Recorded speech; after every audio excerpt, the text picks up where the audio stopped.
Okay, what I'm doing is I'm measuring from the inside behind the interior stop, and I'm going to measure that all the way over here to the other stop. And I've got a total of 36 and a half inches, 36, almost 3/4 of an inch. Now the way I measured these windows was I went ahead and I allowed for this window to set inside the original stops.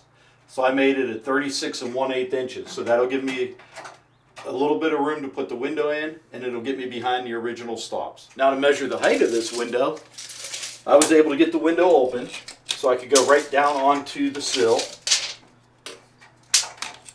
And I measured all the way up to the edge of the interior stop. And I have 57 3/4 inches. So to allow myself some room in there, I went ahead and I made my window at 57 inches. That way I can have room to shim it up a little bit on the bottom and still come inside the interior stop. And here's my measurement on the window at 36 1/8 for the width.